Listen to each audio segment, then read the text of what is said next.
Cuánta alegría, cuánto gozo hay nuevamente en nuestros corazones por estar llegando a sus hogares. Qué gran bendición realmente, y agradecemos esa obediencia que usted está llevando a cabo en este momento. Realmente es por el amor por aquellas personas que de una manera desinteresada están exponiendo sus vidas prácticamente, viéndolo de esa manera, ¿no?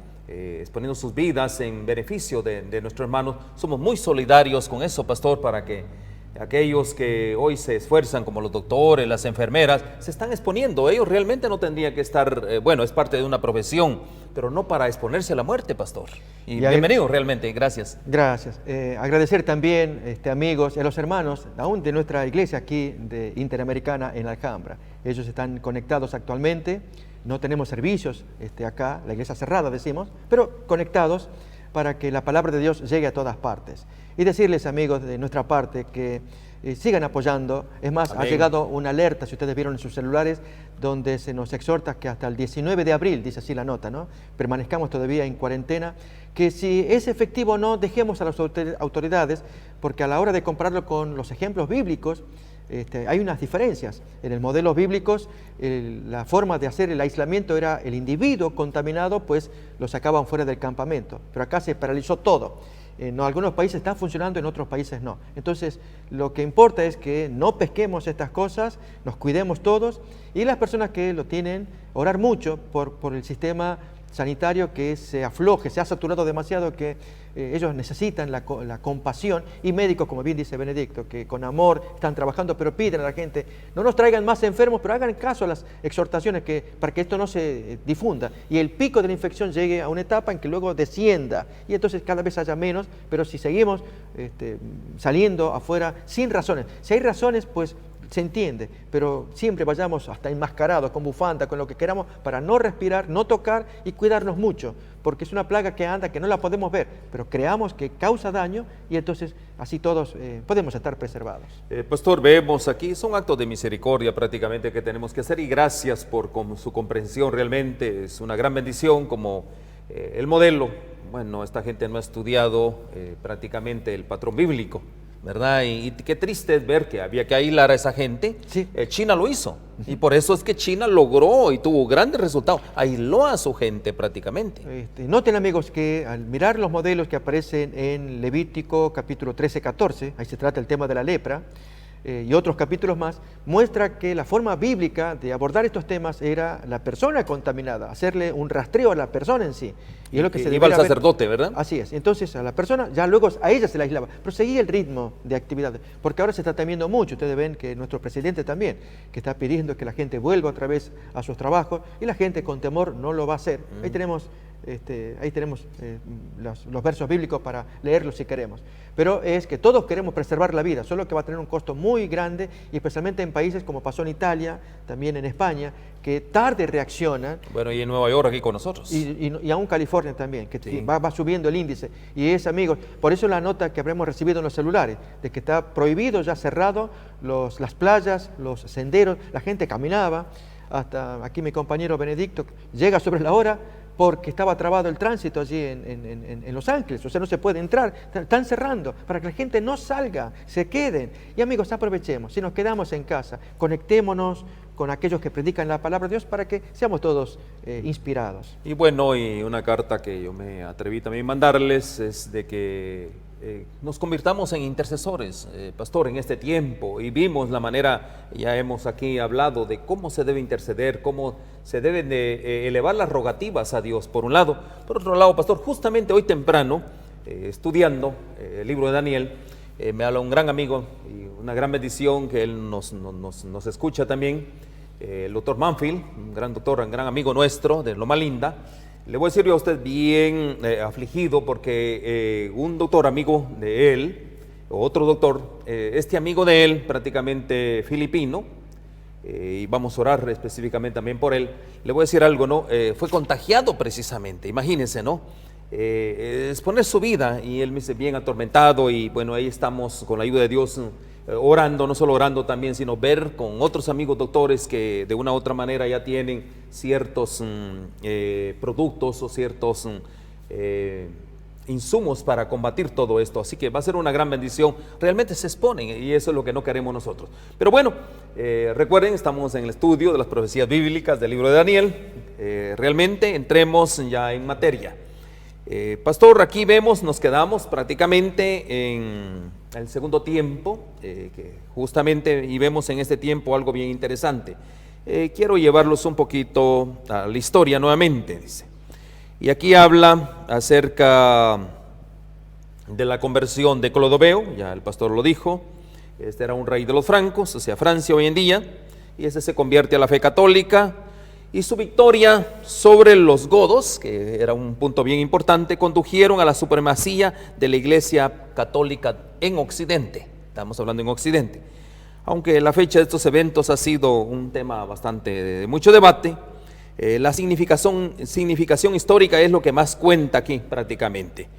Con respecto a la conversión de Clodoveo, aquí hablan algunas fuentes de la historia, dice: la conversión de Clodoveo al catolicismo es un evento que marcó una época en la historia del mundo. Fue muy marcado realmente. ¿Por qué razón? Ahí está el punto.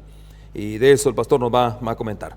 Sus consecuencias se extienden más allá de los límites del pequeño reino franco, en el que los hijos, aquí habla de un hombre, Childerico. Realmente no tuve la oportunidad de sacar quién era Childerico. Reinaron al final del siglo. Estamos hablando del siglo V.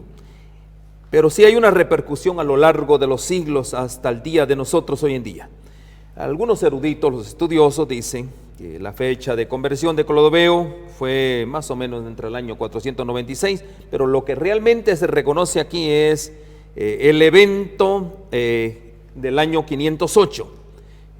Aquí hay un historiador que dice: después de derrotar a los visigodos en el año 507, Clodoveo se apoderó de su tesoro y lo entregó al santuario de San Martín de Tours. Esto fue exactamente en el año 508. Estamos repasando algunos eventos de 1508. Clodoveo recibió de parte del emperador, dice, un manto, ¿verdad? Que eso completaba la alianza de la fe con Roma y con la política de Constantinopla. Miren qué importante. Otros historiadores dicen que justamente en el año 508 es el bautismo de Clodoveo. O sea, hay mucha historia en este asunto. Pero hay un estudio más profundo que prácticamente dice que un proceso gradual de conversión del catolicismo a lo largo de varios años, que finalmente culminaron con el bautismo de Clodoveo y su compromiso completo a la fe católica en el año 508. ¿Qué pasó aquí? Dice, en fin, dice, hay muchas cosas bien interesantes en este asunto, en esos eventos, pero una cosa sí que le queda bien claro en el 508, pastor. La asociación del trono con el altar comenzó la abominación desoladora. Eso es lo que sí queda bien claro en el 508. Cuando ustedes busquen, amigos, en internet, en cualquier material de investigación, libros, y buscan Clodoveo I y sus andanzas, y especialmente el papel tan importante que le cupo a este señor para abrir la puerta a la Edad Media, gracias a él.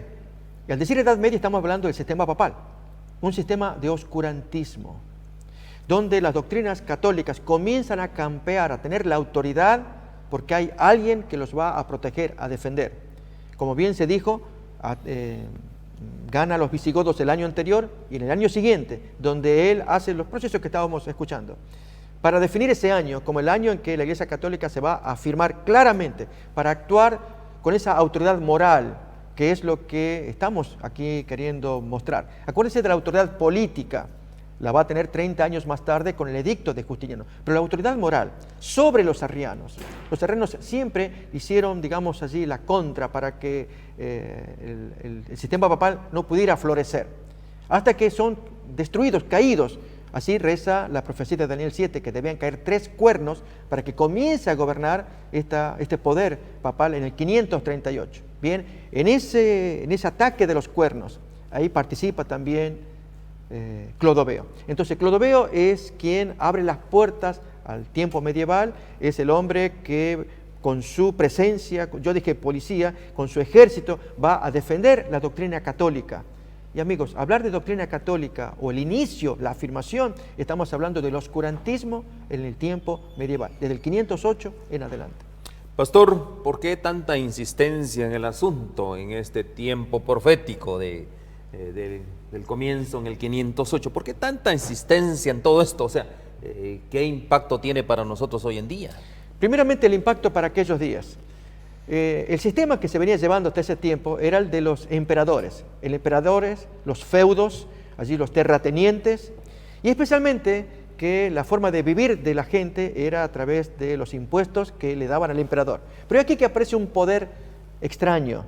Lógicamente, la Iglesia Católica fue conocida siempre, pero estoy hablando de poder, de autoridad, de liderazgo. Muy extraño. Y entonces el liderazgo es que van a competir dos cabezas. Y ahí ya estamos hablando, ¿qué impresión les causa a ustedes, amigos, cuando tenemos un ser con dos cabezas y las dos cabezas se pelean entre ellas? Lo que aquí... Bueno, lo a veces sucede en la casa, pastor. ¿Verdad que sí? No sé la de ustedes, pero podría pasar dos cabezas y están trenzadas, ¿no? ¿Verdad? Efectivamente. Bien, en el sistema católico ahora comienza a levantarse una cabeza, que es el sistema papal, contra el emperador. Y esto va a ir creciendo. Fíjense cuando, de 30 años más tarde, Justiniano, que él va a dar su edicto político para que el cojo imperio romano, andaba cojeando, de una pata la tenía bien, que era el imperio romano de Oriente, pero la otra pata no, que es el imperio de Occidente, que había caído, recuerden, allí en el año 476 había caído el imperio romano de Occidente.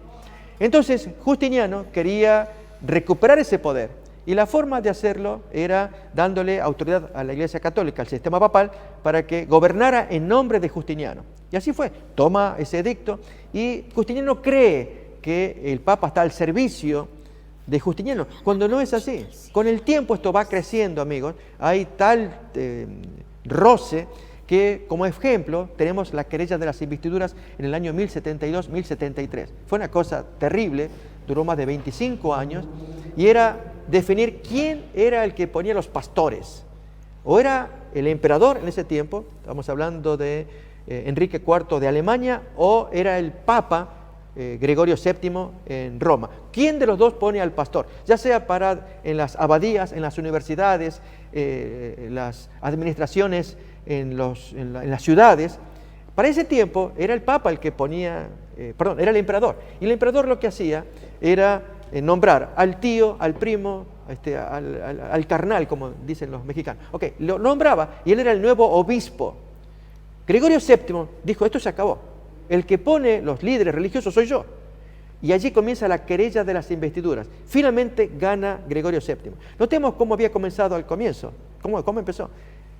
Primeramente, Clodoveo le da la autoridad moral al Papa. Esto crece con Justiniano I, autoridad política. Pero finalmente, quien va a dominar toda la Edad Media es la autoridad papal. Bien, esto es el cambio, es lo que se llama la Edad Media, donde entonces se frena la cultura, amigos. A la hora de estudiar qué pasó, no se pueden leer libros sin la aprobación del papado. ¿Por qué están los libros prohibidos? El colmo del colmo con Pío IX, ya estamos hablando de tiempos recientes, 1850, 1870, el hombre que finalmente él dice que hasta la democracia es perniciosa, producto del diablo. Ejemplos, ¿no?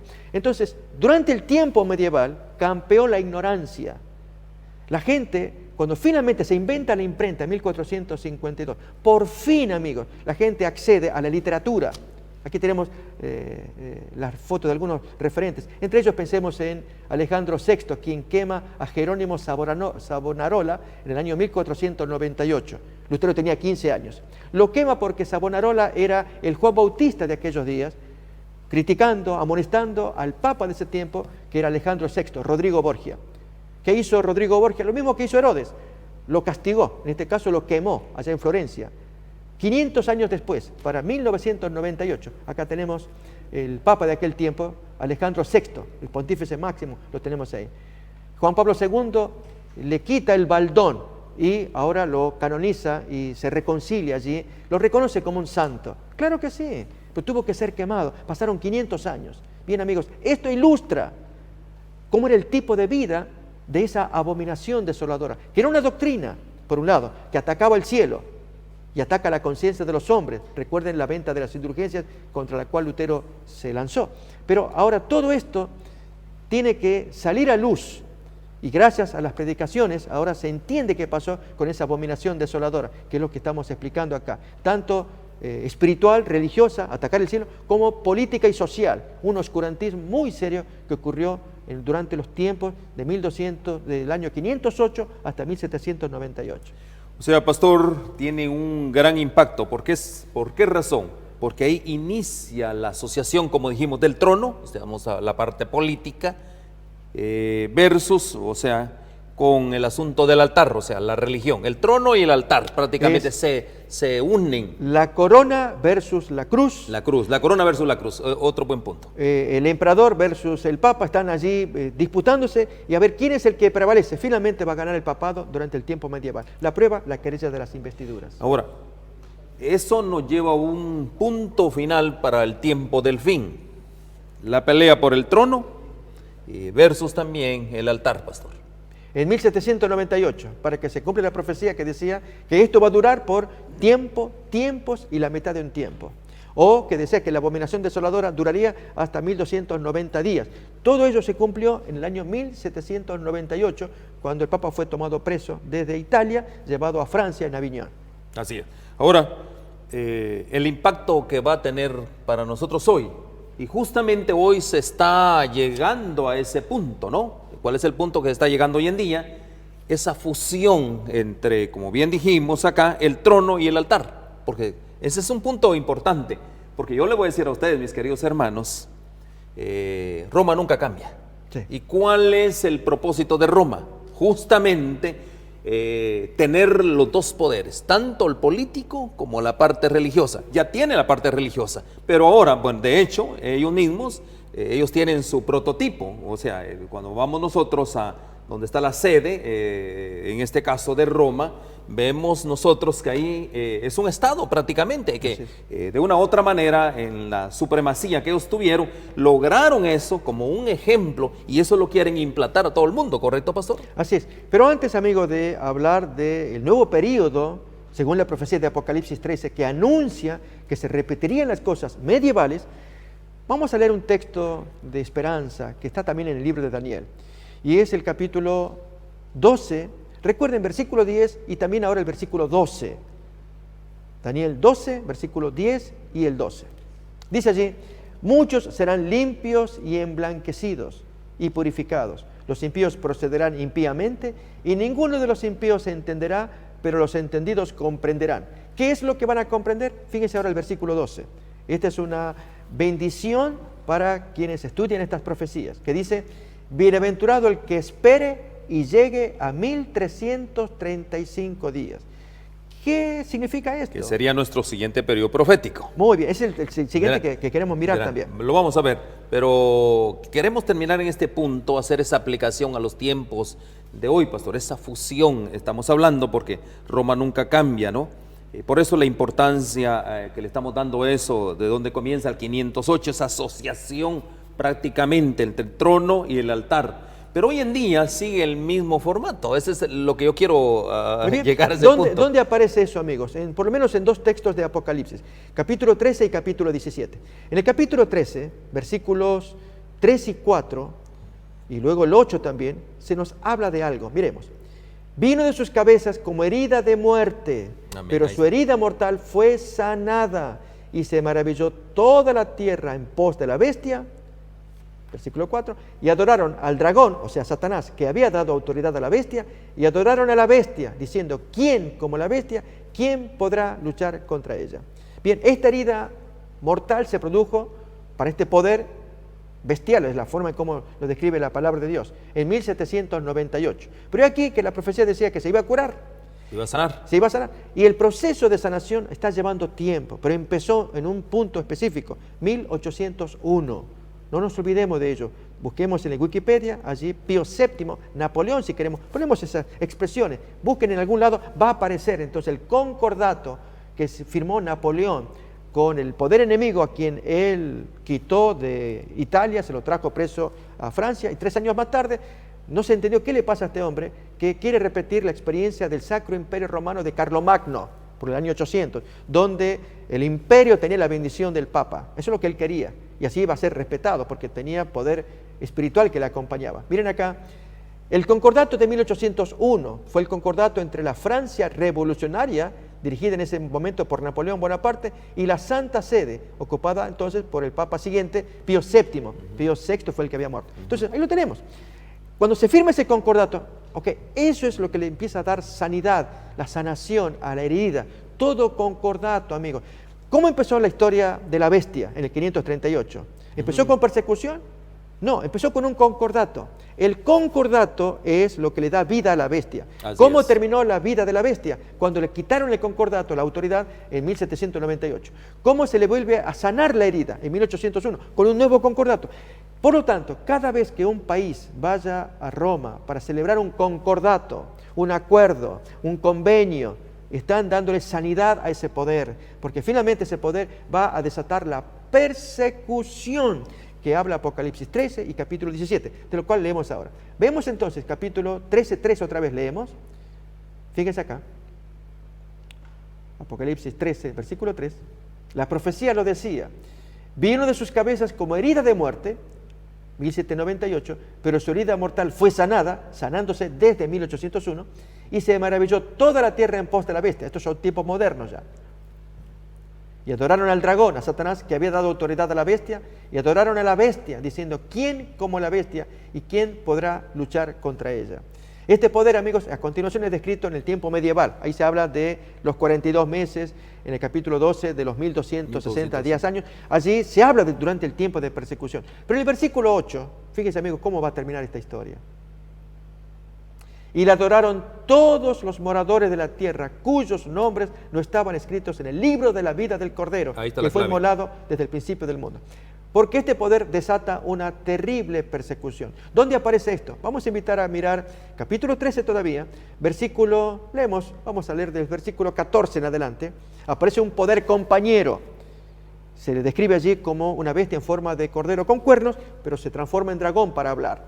Bien, este poder tiene problemas muy serios y engaña a los moradores de la tierra con las señales que se le ha permitido hacer en presencia de la bestia, que es la primera, la que nos importa, la bestia papal, mandando a los moradores de la tierra que le hagan una estatua, una imagen, una copia a esa bestia que tiene la herida de espada y que vivió.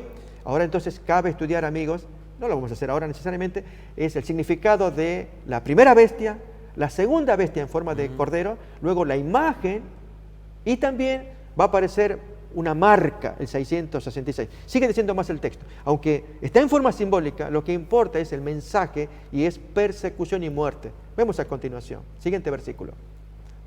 Y se le permitió infundir aliento a la imagen de la bestia para que la imagen hablase e hiciese matar a todo aquel que no la adorase. Amigos, esto es lo grave. Independientemente de lo que la imagen significa, de lo que la bestia significa, aquí está en juego, así como el coronavirus. Se habla de algo, una plaga mortal. Aquí se está hablando en la profecía de algo mortal que se nos viene, pero ¿quién lo provoca? Es esta bestia que en el medievo ya mostró sus uñas, sus garras. Rey del norte. Exacto. ¿Qué esperamos ahora? Que ha cambiado toda se ha hecho el cosmético bonito, agradable y todo, ya pasó todo eso. Cuando la profecía nos está diciendo otra cosa. Versículo 16. Y hacía que a todos, pequeños, grandes, ricos y pobres, libres y esclavos, se les pusiese una marca en la mano derecha o en la frente, y que ninguno pudiese comprar ni vender, sino el que tuviese la marca o el nombre de la bestia o el número de su nombre. Y el número, por lo lógicamente, es simbólico. Aquí hay sabiduría, el que tiene entendimiento, cuente el número de la bestia, pues es número de hombre. Su número es el 666. Amigos, Benedicto hizo la pregunta, ¿y esto cómo lo podríamos, dónde está la esencia de este poder? Amigos, la respuesta no es difícil. ¿Cómo fue la esencia del poder cuando en su tiempo de persecución? ¿Cómo comenzó? ¿Cómo comenzó? Y vimos nosotros, pastor, recapitulando un poquito lo que usted dijo, ¿cómo comenzó? A través de concordatos, ¿verdad que sí? Miramos el primer concordato, el 508, Clodoveo, vemos todo ese asunto. Vemos que en el 538... Ahí apareció un concordato firme. Lo de 508 no fue un concordato necesariamente, pero una forma de concordato, si lo podemos decir, es el apoyo político que le va a dar Clodoveo como policía que protege a la Iglesia Católica. Desde Francia le manda todo su respaldo al Papa 508, aunque no firma un concordato, pero cuenten con él. Acá estoy yo, él fue el que vence a los visigodos, que eran arrianos, enemigos del catolicismo. Poder político. Un poder político, pero entonces la Iglesia Católica tiene el apoyo moral, de decir, ok, tenemos la protección por cualquier problema para lanzar las doctrinas, pero luego lanza las... No es un buen guardaespaldas. Exactamente. Bien, para el 538 tiene el concordato ahora, Total. la firma del poder político para que haga lo que tiene que hacer. Y se cumple la profecía de persecuciones. Amigos, se nos está diciendo ahora que la bestia se sana. Y estamos mirando que empezó con un nuevo concordato de 1801. Y comienzan los concordatos, uno Y tras ahora, otro. todo ese periodo de tiempo, recuerden, para ir un poquito en hilo, 1798 prácticamente, viene nuevamente, ahí termina, como bien le decía las profecías, los 1260 años, pero era algo bien importante, usted dijo, 1801, que comienza nuevo concordato. Y nada menos que con el mismo poder perseguidor que le había castigado. Eso es lo interesante, el mismo poder perseguidor. Por Qué eso, interesante. amigos, recuerden la experiencia de Beethoven que se comentó. Eso queda como anécdota para recordar que Beethoven, que hizo una preciosa sinfonía, la número 3, la heroica, él puso a nombre de Bonaparte, él lo admiraba. Sí. Pero después del papelón, vamos a decir así, de ir a quien había vencido, ahora humillarse, pedirle que le firme el concordato para que él sea el rey del Sacro Imperio Romano. Era imperio. ¿Por qué sacro? Porque necesitaba el apoyo del Papa, repetir viejas épocas de gloria como la de Carlomagno del año 800. Al hacer esto, causó el disgusto de muchísima gente. Era volver a las andadas. Y a partir de entonces, amigos, a lo largo del tiempo, concordato tras concordato. Un concordato comienza a sanar la bestia. Pero ahora, vamos a nuestro tiempo, y ahorita un concordato. Amigos, concordato. Ahora hablemos del concordato, que nadie ha hablado de ese concordato. Amigos, ¿y qué suponemos que es el Pacto Ecuménico Global? El 14 de mayo se esperaba que allí firmemos todos un pacto, las autoridades políticas, religiosas, intelectuales, deportivas, toda persona de buena voluntad. Se corrió del 14 de mayo para octubre y se le llama la semana de Laudato Si. Acuérdense que... Concordato. No va a ser necesariamente un concordato político porque son gente libre. El concordato es con una nación específicamente, alguien que tiene poder y que dice, ok, en nombre del país de fulano de tal. No, pero eso es lo que van a ir a hacer, pastor. Okay. Los países si van a hacer eso, amigos, políticos que hacen un político con una entidad religiosa. A menos, vamos a ver si van los presidentes, porque van a mandar a su embajador, a algún ministro. pero lleva la autoridad. Okay, pero ya estamos camino, eso es lo que importa. O sea, estamos ya caminando hacia. Y entonces, amigos, si la profecía decía que la bestia va a volver a actuar y se están dando los caminos ahora, es para que reflexionemos que Dios está diciendo con tiempo, vuélvanse a los mandamientos de Dios, porque así es como reza el mensaje del tercer ángel. Aquí está la paciencia de los santos, los que guardan los mandamientos de Dios. Por lo tanto, para hacerle frente a esta gente, Dios ya pone la regla, ahí está el texto. Guarda los mandamientos de Dios y la fe de Jesús. Aún más, en el capítulo 12, versículo 17, se describe el último tiempo antes de la segunda venida. Entonces el dragón se llenó de ira contra la mujer, que es la iglesia, y se fue a hacer guerra contra lo que quedaba de ella, el resto de la descendencia de ella, que se caracterizan en ¿qué? Guardan los mandamientos de Dios y tienen el testimonio de Jesucristo. Amén. Amigos, en el caso de esta bestia y de todos los que firmen el pacto ecuménico global, que ellos querrán en el afán de un nuevo humanismo, enfrentar los desafíos cambiantes. Una gran idea. Ok, uno puede decir, queremos un mundo mejor, firmemos para ver, ¿y en qué consiste ese mundo mejor? Amigos, al poner las reglas, hasta hace poco, un miembro de la ONU está sugiriendo que las religiones dejen de serlo, porque son una traba con sus ideas sectaristas, que mi postura es la verdadera. Aquí, hermanos, amigos, no hablamos de ideas, hablamos de un mandamiento de Dios. Dios ordenó el decálogo que se le haga caso. Él no quiere que se postren ante las estatuas. ¿Qué hacemos cuando, en el caso de Francisco I, hay un video, amigos, que ustedes lo pueden mirar, cuando él hace una reunión con gente budista, con un pastor protestante, un judío, un islámico, aparecen los 5 allí reunidos y unidos, estamos unidos. Ok, vamos a unirnos, pero yo al budista no le puedo, no puedo menos que decirle, si vamos a unirnos, acuérdate del segundo mandamiento del decálogo, Dios no quiere que tú andes con tu estatuita del Buda. Tú le hablas, tú le oras, todo eso. Al católico le voy a decir lo mismo. Acuérdate del segundo mandamiento. Dios no quiere que tú te postres ante un pedazo de madera.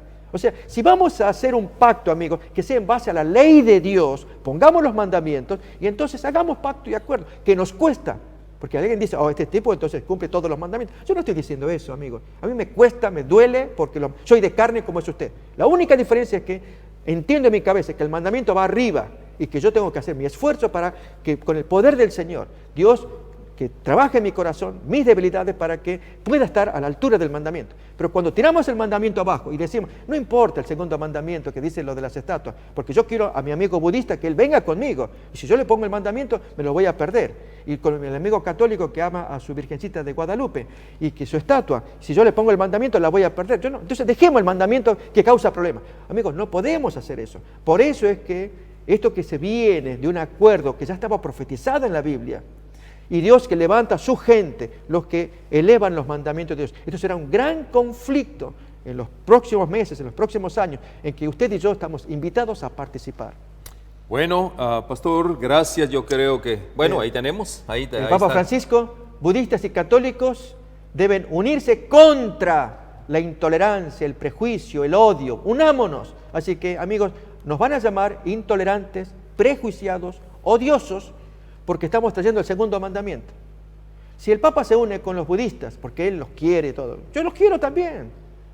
Y gente china, muy agradable. No sé. Pero vamos a unirnos para trabajar, no hay problema. Vamos a trabajar, yo como empleado, como jefe, pero unirnos en planos morales, porque acá el desafío del humanismo es trabajar en planos morales. ¿Cómo vamos a educar a los jóvenes, a los niños? Y yo los voy a educar, a mis hijos los eduqué conociendo los 10 mandamientos.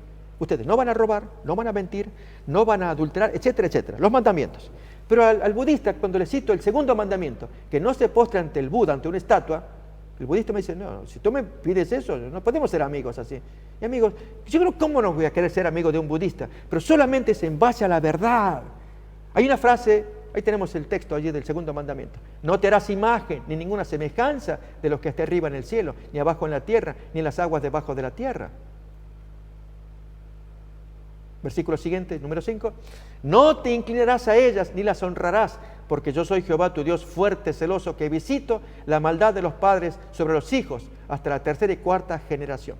Saben, amigos, que hay un viejo adagio, viejo proverbio antiguo que se le atribuye a Aristóteles. Aristóteles fue un famoso filósofo, discípulo de Platón.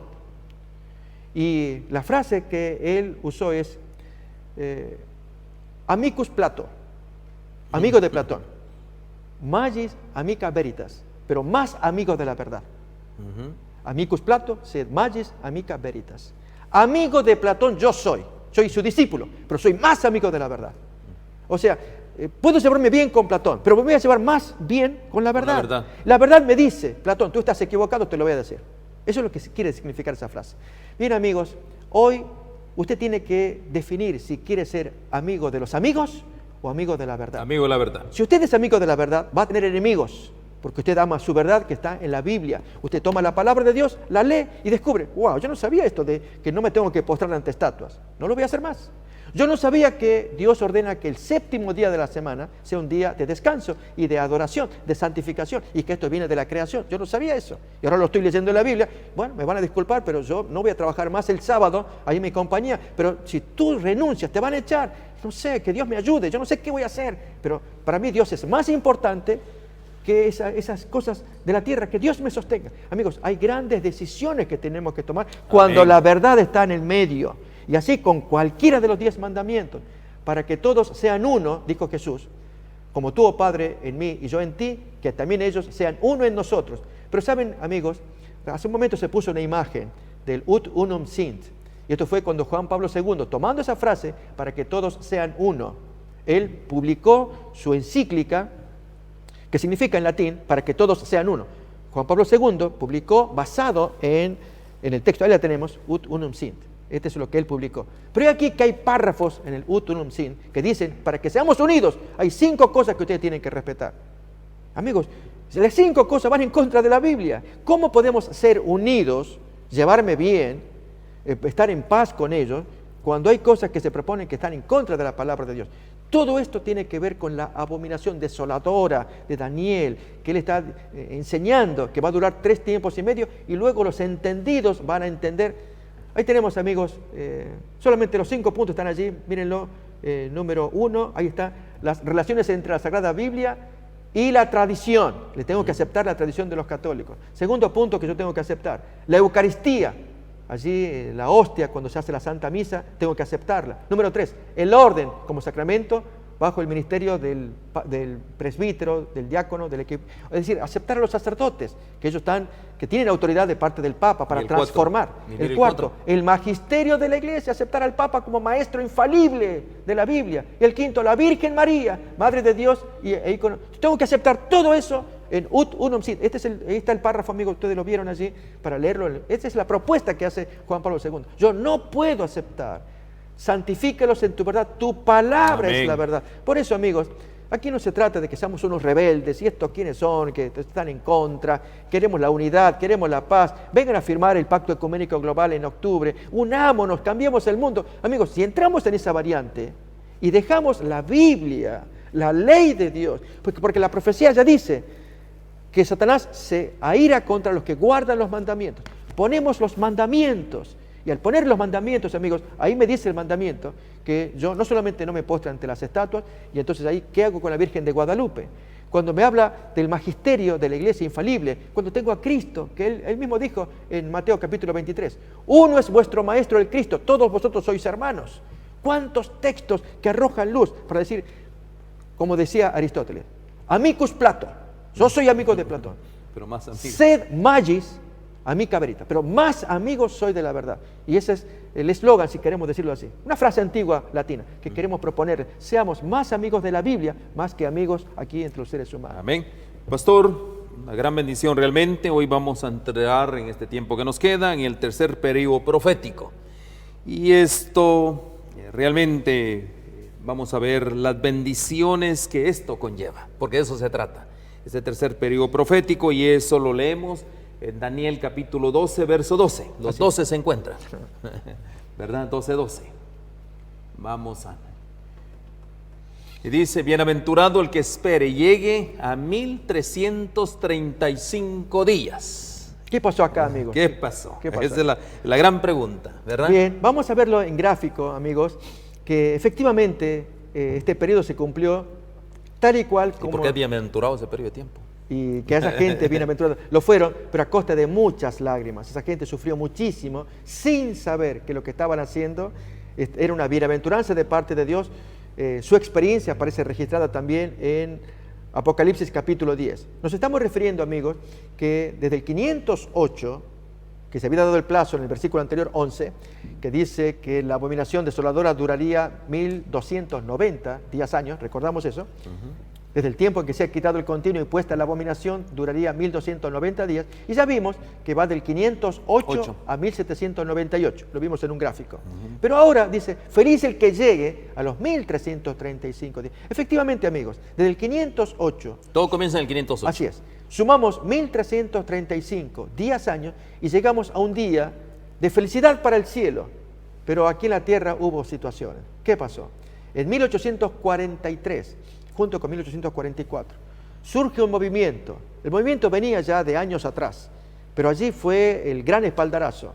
Y es el movimiento... Clímax, prácticamente. El clímax. El movimiento del advenimiento del Señor. Un movimiento que se dio en diferentes partes del mundo, pero aquí fue notable... Literalmente, doctor. En Sudamérica teníamos a... Francisco, ya hablo de Ramón Mejía, de Manuel Lacunza. Vamos a hablar, amigo, primeramente de qué pasó en esa fecha y luego vemos los elementos, realmente son impresionantes. En 1843, allí el movimiento millerista de William Miller.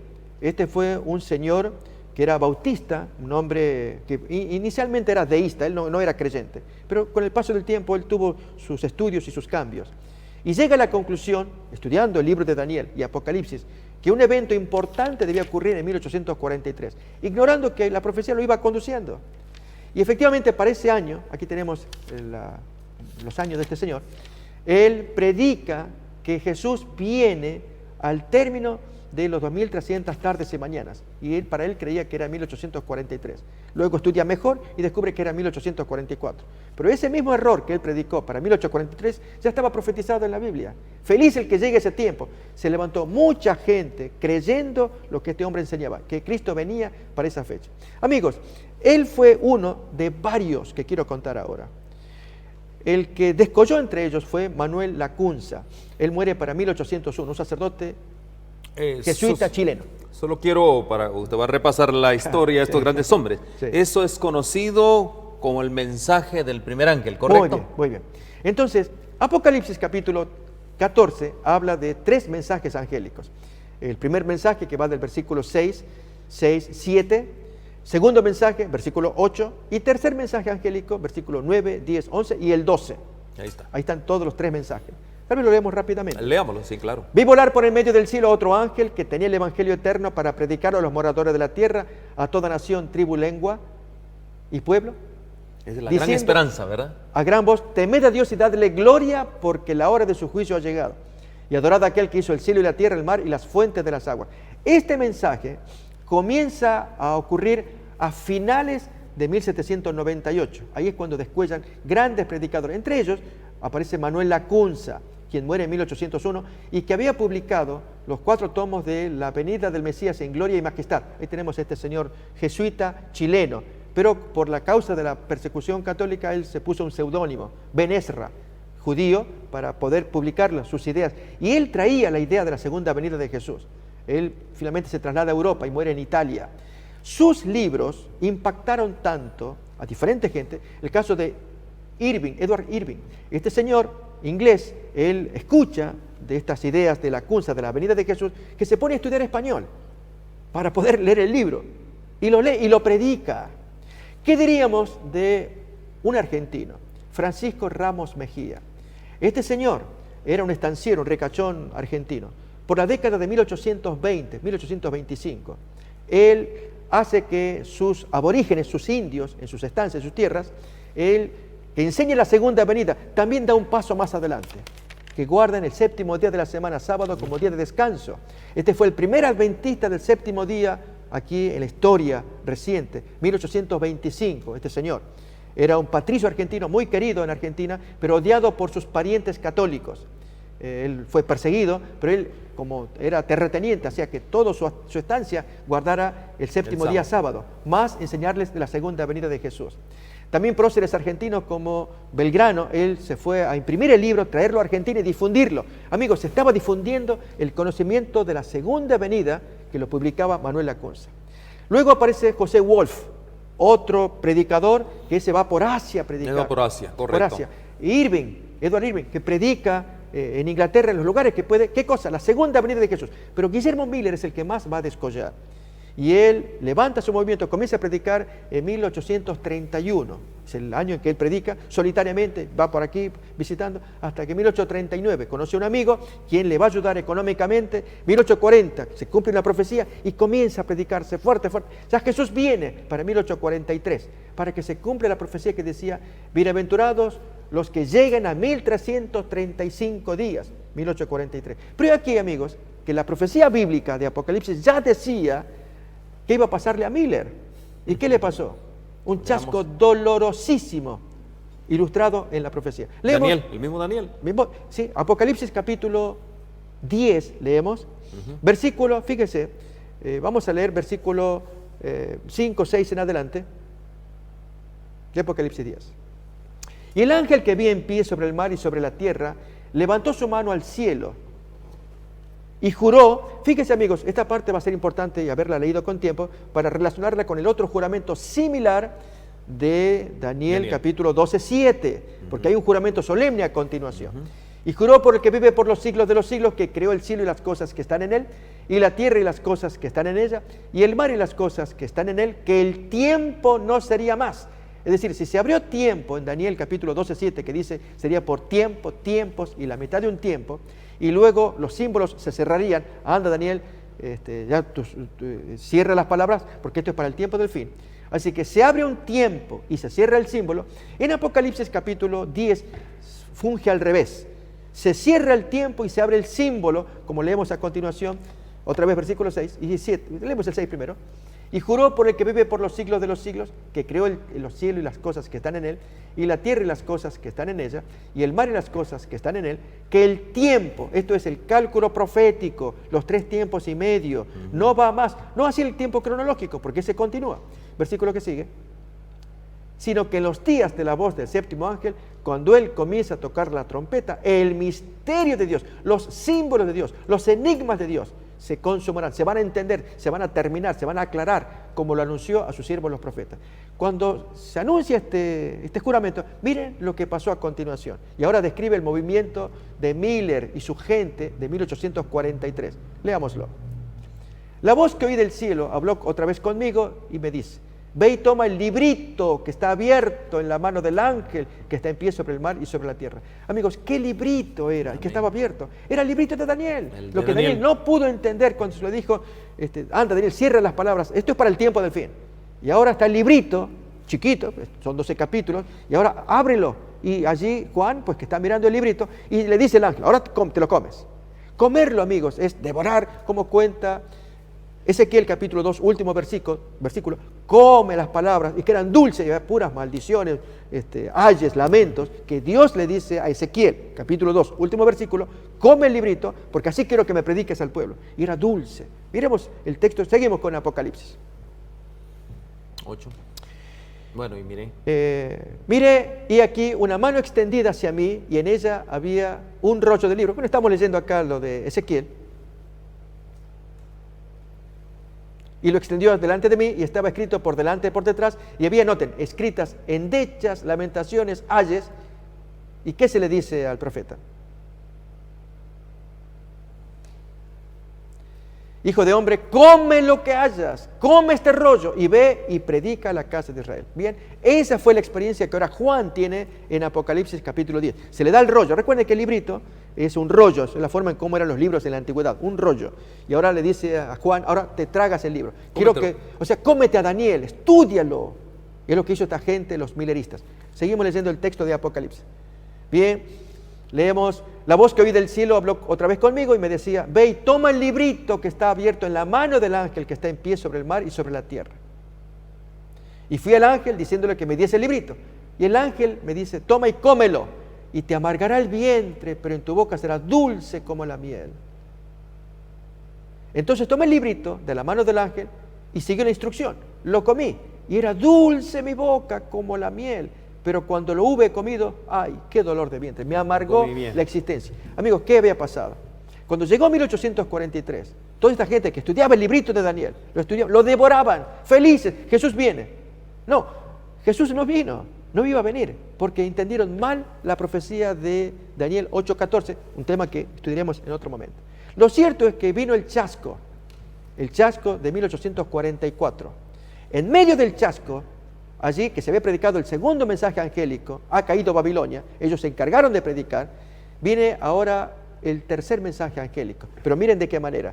Capítulo 10, versículo 11, así comienza el mensaje del tercer ángel. 10:11. Y me dijo: es necesario que profetices otra vez sobre muchos pueblos, naciones, lenguas y reyes. Ponte con tu dolor de panza a cuestas, predícame otra vez. ¿Y qué tengo que predicar? Siguiente versículo, nos va a hablar del santuario. Entonces me fue dada una caña semejante a una vara de medir, y se me dijo: levántate y mide el templo de Dios y el altar, y a los que adoran. Juicio investigador, medición, es juicio, como le hicieron a Belsasar, que lo midieron allí en la balanza. No, tú no llegas a la medida, afuera. Amigos, ese es el juicio investigador que aparece en el mensaje del tercer ángel. Primer ángel, la hora del juicio ha llegado. Segundo mensaje, cayó Babilonia, no quieren creer estas cosas. Y tercer mensaje, si alguno adora a la bestia y a su imagen. Apocalipsis. Capítulo 14, versículo 9, 10, 11. Y en el 12, amigos, que nos dice: aquí está la paciencia de los santos, exalten los mandamientos. Es volver el Señor a tener su gente que exaltó ya en el Antiguo Testamento. Los mandamientos lo está haciendo ahora en estos días. Por eso, amigos, cuánto que les invitamos que estudien las profecías, porque el enemigo está cada vez avanzando más y más. Nosotros, ignorando estas cosas, podemos ser parte de un gran engaño, ignorando. Y la ignorancia, amigos, no nos va a llevar a buen puerto. Si estudiamos la palabra, los entendidos entenderán. Amén. Mi pueblo perece por falta de entendimiento. Así es. Mis queridos hermanos, vimos nosotros que en 1843, ahí está en auge la gran predicación, en este caso del mensaje angelical, primer mensaje angelical, pero usted levemente tocó así rapidito, pastor, la actividad también que se estaba llevando en el juicio en el cielo. Tema que ya estudiamos, amigos, con Daniel capítulo 7, Allí cuando versículo 9 en adelante, viene el anciano de días, se sienta en el trono, el tribunal se sienta, los libros se abren y el Hijo del Hombre, versículo 13, aparece y se le da dominio, versículo 14. Todo esto habla de un juicio que se hace en el cielo, terminado el cual Jesús... Por eso habla de la gran bendición, ¿verdad? Esa es la bendición de que estudien para que Estudien. Dios les apruebe a todos, les va a aprobar a todos, pero al final de ese juicio de escrutinio... Porque viene un juicio, ¿no? Viene un juicio de escrutinio. Al final, Él cambia sus ropas, como cuenta Apocalipsis capítulo 11, 15 en adelante, que allí se pronuncia un grito en el cielo. Ahora el reino de nuestro Cristo ha venido, viene a tomar a todos los reinos de la tierra. El séptimo ángel tocó la trompeta y hubo grandes voces en el cielo que decían: los reinos del mundo han venido a ser de nuestro Señor y de su Cristo, y Él reinará por los siglos de los siglos. Deja de interceder ya en el cielo por todos los hombres, se cierra la gracia, Apocalipsis 22, 11 que estudiamos, y entonces Jesús viene en la segunda venida como Rey de Reyes, Señor de Señores, para darle el premio a cada cual. Y amigos, si hemos creído y le amamos y obedecemos sus mandatos, tengamos por cierto, el Señor será más que benigno con aquellos que le aman y le obedecen. Amén. Entonces podemos hacer algunas conclusiones.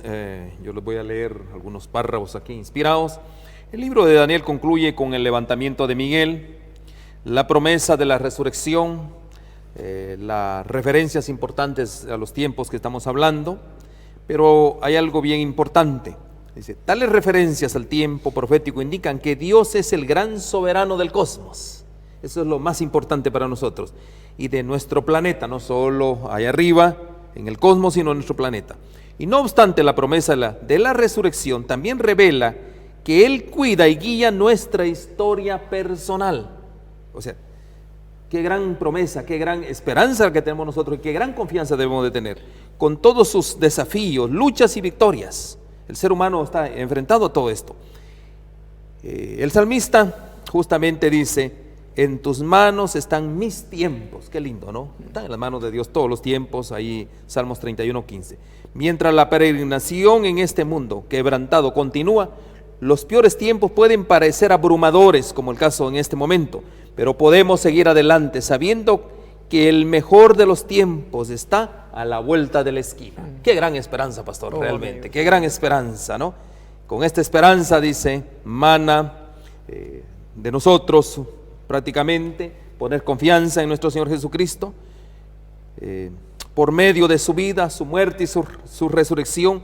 Él cruzó la brecha, dice, entre el cielo y la tierra. En la cruz, Él despojó a los principados, a las autoridades, y los exhibió públicamente, triunfando sobre ellos. Ahí lo podemos ver en Colosenses 12:15. Él ascendió al cielo para ministrar en favor, y sigue siendo a nuestro favor, y sigue siendo nuestra esperanza. Un ancla que penetra hasta dentro del velo, Hebreos 6:19. No importan los desafíos que estén por delante, miremos a Jesús y descansemos en la seguridad de que lo mejor, pastor, está por venir. Una conclusión, palabras finales, pastor.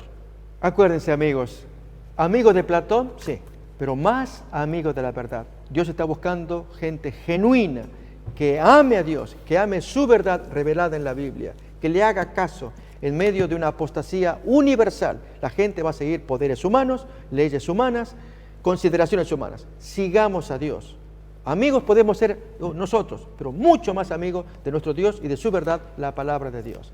Que Dios les bendiga. Mis queridos hermanos, gracias por la bendición de habernos encontrado nuevamente. Y pastor, viene un gran estudio. Viene ya en los próximos tiempos, vamos a hablar de otro estudio muy diferente, pastor. ¿En qué consiste, así en pocas palabras, el nuevo estudio que vamos a tener? ¿Cómo interpretar la Biblia? Es el nuevo folleto de la lección que tendremos ya desde la semana que viene, Dios mediante, para que sentemos las bases, amigos. Entre esas cosas, con el tiempo aprenderemos por qué no podemos creer ciertas cosas como la inmortalidad del alma, una doctrina que cuando la persona muere ya inmediatamente se va al cielo o se va al infierno, o el rapto secreto, o doctrinas por el estilo, o una vez salvo, siempre salvo. En fin, queremos leer la palabra de Dios, saber cómo interpretarla, leerla correctamente, de modo que confiemos que Dios inspiró a los que escribieron e inspira a los que leen, para que haya una armonía y así Amén. Caminemos en la verdad de Dios. Que el Señor les bendiga, un abrazo realmente, y recuerden, está Miguel, todavía está por su pueblo. Que el Señor les bendiga. Amén.